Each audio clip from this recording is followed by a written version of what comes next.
Kevin Chaos here, the Autistic Wizard. Subscribe if you want. Shit on me if you'd like to, metaphorically. Today we're going to discuss how happy are you being a fucking slave owner?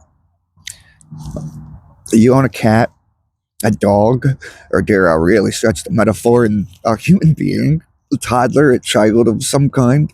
Of course, I'm not a pet owner, nor do I have any children, so I can't possibly say, or observe, I suppose, commonly, that it don't look like a great job to me. You don't look very happy. Why do people get pets? To fill their lonely ass, boring, miserable fucking lives that they can't figure. I mean, full offense, man, actually. But you can't figure out how to do it. You got some kind of codependency issue. Your lover wasn't good enough. Your family members weren't good enough. So you had to get like something that was a little bit easier to control. You hoped. So you got something, a small creature. And it blows my mind. First, before I even discuss the atrocities done once you own the soul and purchase this other life to put it into your categorical box, what about when it's in the shop?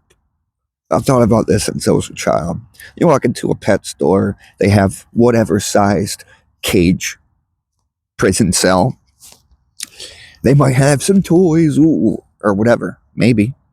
There's 50, 60 of these dogs, say, in a shop. And you walk in and you give it love and you pet it and it gets all excited. Imagine if this were a human. Well, I'll tell you this, dog. And you give it attention and you get excited and you play with it for 5 minutes. And then you just walk the fuck out of its life. Well, that was fun. And then someone else walks right after you and does the same shit over and over and over, walking in and out of this animal's life to give it the illusion of love. Hey, how you going, little guy? Bye, bitch. I'll never see you again. So then maybe you're one of the exceptionary people and you purchased the slave.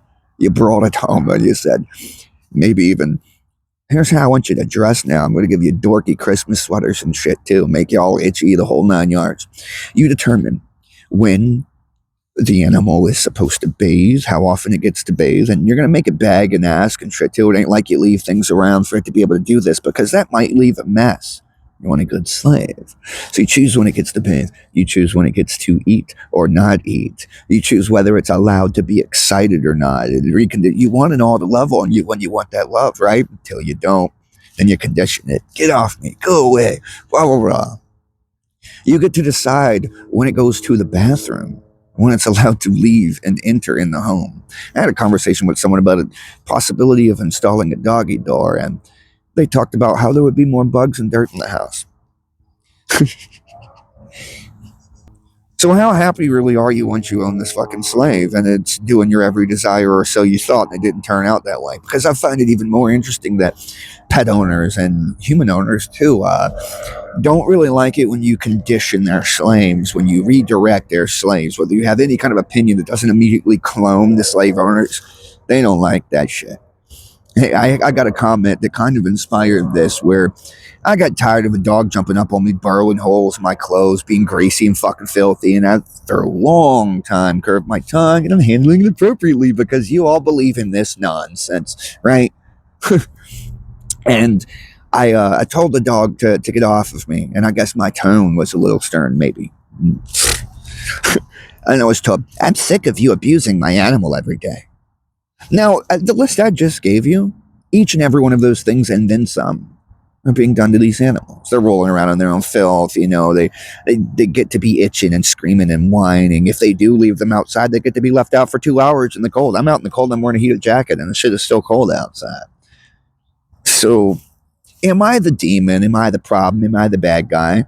And I ask this with my autistic self too, because you can insert other scenarios that we'll cover and have fun here, but just for noticing, just for communicating, just for talking. And then if you don't engage, I find it interesting that if you engage with the person, you're in less trouble, acting stupid with them, being loud, arguing, discussing meaningless fucking conversations for stuff that ain't going to change, because if that's the life they wanted, they would have had, right?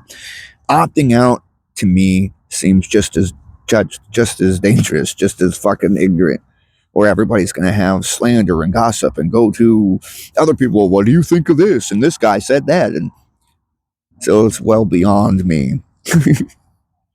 But I don't think they're very fucking happy having these little animals tear their shit up and tear my shit up and creating scenarios out of fucking nothing. But hey, what do I know? I'm just autistic.